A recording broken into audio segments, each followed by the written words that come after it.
Hi there, folks. On behalf of Astromatrix, I'm Marcelle, and I'm here today to talk to you about Jupiter in Pisces that's going retrograde on the 20th of June at 2 degrees of Pisces.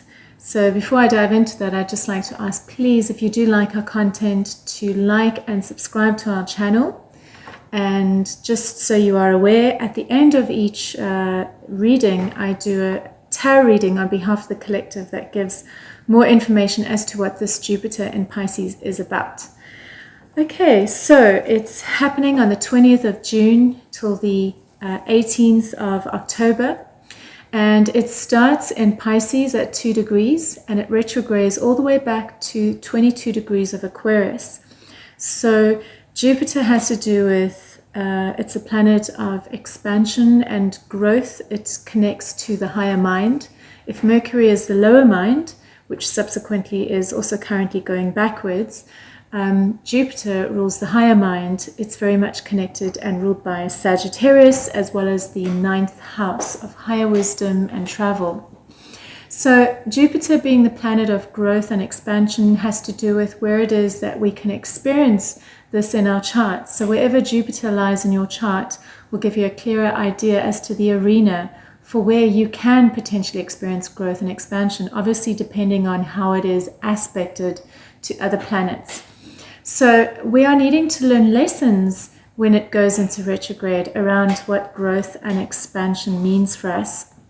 So I've been very aware of, recently Jupiter did move into Pisces and it's now sitting at 2 degrees. And I've been very aware of the impact that this has had not only on myself, but on others. So Pisces is a very benevolent quality, very benevolent energy. It's a water sign. It's very empathic and it's very intuitive, but also very creative and sensitive and benevolent. And it's not contained so much by structures, for instance, as its opposition is in Virgo. It's very fluid and it really likes to go with the flow. There's a very strong spiritual component to it. So when Jupiter moves into Pisces, we will experience more of an expansion in that area of our life. Creativity, benevolence, connection with others, spirituality, fluidity, going with the flow, more of an awareness of the deeper nature of things around us, our connections with others. And so we have a tiny taste of that, and I could really see it in my connection with those around me. I could see it in myself as well as in others. People were just feeling lighter and brighter and more connected to some kind of truth. Now, what's happening on the 20th is that Jupiter starts going backwards, and retrograde is always an inward motion. So generally Jupiter is a more yang masculine energy. It's very dynamic, it's an outward expression, but when it goes backwards, it's a process of going inwards in order to reflect on what growth and expansion really means for us. So often some of the more negative components of Jupiter, especially when they come into squares or oppositions in our chart or with transits, it can represent greed or overindulgence, as well as vanity, depending on which planets or which aspects are happening. So if there is any of this happening in our chart, these will come up for review. Now, being in Pisces and going backwards, it's exploring, because remember, it's at the beginning of Pisces, it's at the 1 degree, which is such a pivotal entry point for Jupiter. Jupiter is also in its rulership in Pisces, as well as in Sagittarius. So it's happy there and it feels very much at home. But when it starts going backwards, it's like, okay, I've had a taste of what creativity and spiritual expansion and jubilance means for me, but allow me to review it on a deeper level so that I can really understand on a deeper level what this growth and expansion is asking of me and where am I not fully in congruency with it. And so when it then moves back into Aquarius again, it can give us some hints as to what we might be exploring.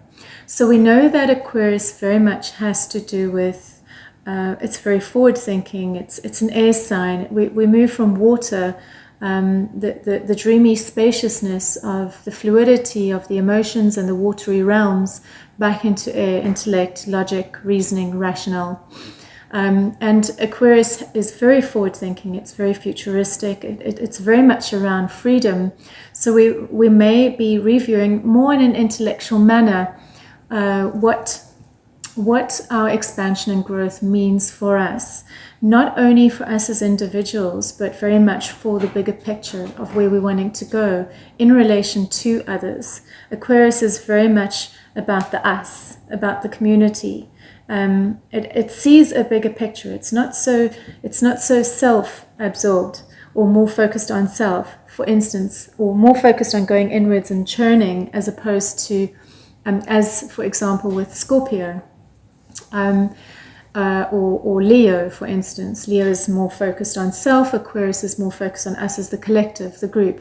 So we will be moving back with Jupiter to explore what that means for us. And it's very useful to have a look at your chart and see which house rules Aquarius as well as Pisces.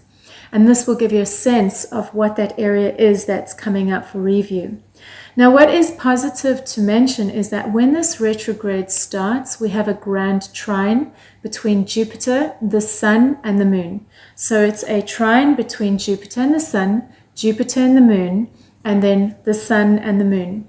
And this is such a beautiful aspect to experience. It's so positive and optimistic, and I feel that this is really allowing us to get a sense of what is possible. You know, Jupiter really expands our optimism and sense of abundance and growth with the Sun.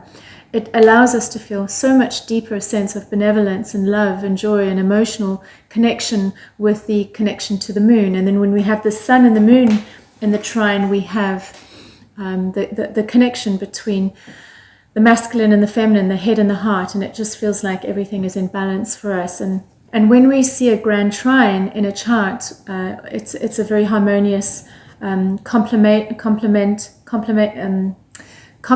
between all three of these planets, where they're working together to shift through or move towards something. So have a look to see where these areas lie in your chart, with the Sun, the Moon, where the transiting Sun, the Moon, and Jupiter lies when the transit begins, the retrograde transit begins. There are a lot of planets going in retrograde at the moment. It is quite an intense time. There's a lot of intensity happening on the planet. Things are not very clear. There's a lot of uncertainty. We have Neptune, which will be going retrograde just a few days after, on the 25th of June, so 5 days after. But what happens is we have this beautiful Grand Trine when Jupiter goes retrograde, and then Venus starts moving into a trine with Neptune, and then Neptune starts going retrograde. So I feel like we're giving a taste of something, what's possible. It's almost like, if your perception has only been limited to this, because this does have to do with higher perception of reality and awareness and wisdom. If it's only been this and you can only see this, then this beautiful Grand Trine has the potential to show us a little bit more of what's possible before we then go deeper into the retrograde motions, where it gives us a period to review on a far deeper level what it is that we want to work with, especially now that we've experienced a greater perception or perspective of what is possible. And through this process of going inwards with the Jupiter retrograde, we allow ourselves to review what does growth and expansion mean for us, and how does this shift our perception of reality and our connection to our higher awareness. What is really, really important. So again, this Grand Trine on the day of the Jupiter going retrograde, stationing retrograde, it allows us to bring balance to any greed or overextending ourselves, overabundance, or too much ambition, or too excessive and indulgent with things. It allows us to start bringing these things back into balance, especially during the retrograde motion. So we always encourage you to have a look at your chart on the site and get a sense of where all of this is. If you don't have that, you can go to the Astromatrix app and punch in your details, and it'll bring up all the information as to where and what and when. And before I dive into the reading on behalf of the collective, I would also like to mention that if you do feel challenged during these times, we have amazing astrology readers, tarot readers that do readings. You can purchase them through the app. This allows you to get a sense of what might be playing out for you during these transits. And just the natural process of having awareness of what could potentially happen allows you more control over how to manage these challenges, these moments of introspection. Okay, so I've got the cards. I'm going to start shuffling them, and we're going to be exploring what Jupiter in retrograde in Pisces, what does it mean for us? What is it trying to show us? Okay, on behalf of the collective, we are looking at Jupiter retrograde in Pisces. On behalf of the collective, we are looking at Jupiter retrograde in Pisces. All right, one last shuffle. All right, so I've got the questions here for what we're going to be asking. And first I ask what the theme is for the Jupiter retrograde in Pisces. And we have the Three of Pentacles, which is all about teamwork and working together. All right, so, and I feel that that very much pertains to Aquarius. All right, so the first question is, what is Jupiter retrograde wanting to show me? What is Jupiter retrograde wanting to show me?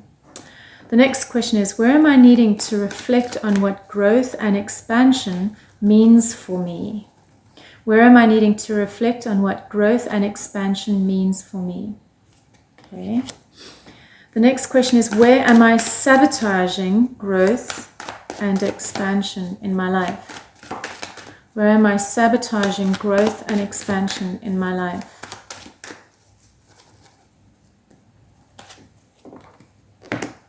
And the last question is, where is my perception of reality needing change? Where is my perception of reality needing change?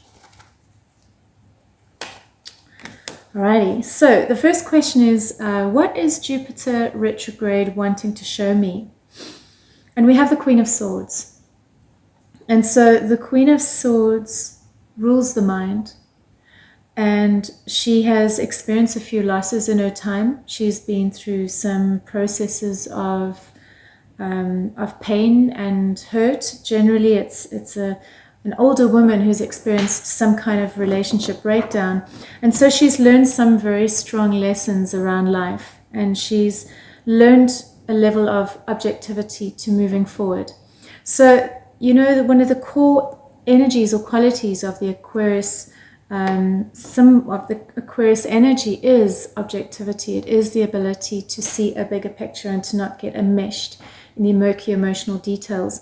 So we may be experiencing more emotionals with the Jupiter in Pisces, but we're needing to go back into Aquarius from an objective point of view to review things that have happened, how they have affected our sense of growth and security, and how can we detach from any drama related to it in order to move forward. And I feel this very much has to do with teamwork, because that is the theme. So the next question is, where am I needing to reflect on what growth and expansion means for me? Where am I needing to reflect on what growth and expansion means for me?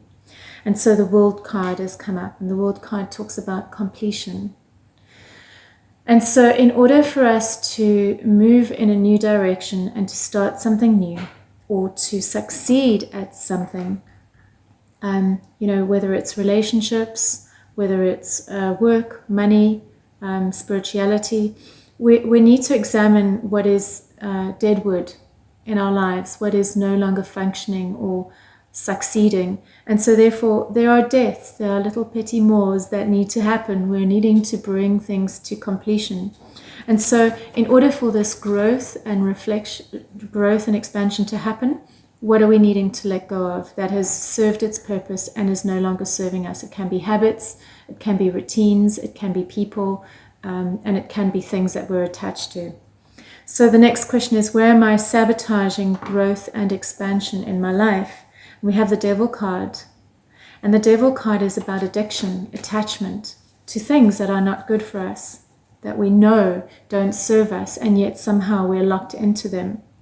So these are the things that sabotage our ability to become successful, to achieve what it is that we want to achieve. It's how we allow ourselves to succumb to the old easy way of doing things, or the old easy way of feeling things, as opposed to making strong decisions from the objectivity of Aquarius that can see a bigger picture, to make a decision to no longer allow those aspects of our lives to sabotage our growth anymore. The last question is, where is my perception of reality needing change? And I've got the Temperance card. So my perception of reality is XYZ. It's a little, imagine it as a box. And we see it with polarity, through polarized eyes. We see this is good and that is bad, and this is right and this is wrong. And it kind of keeps us in this dance of drama.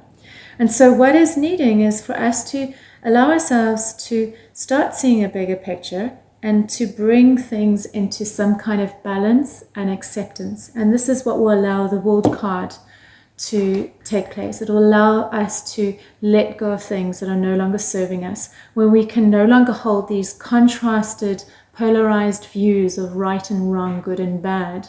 And instead we can allow ourselves to come into some kind of balance with all of these elements, which will allow us to be able to let them go and walk away from things that are no longer serving us or that we are addicted to. So I hope that shed some light on your situation. I just need to mention at the top of the deck, we do have the Wheel of Fortune card over here.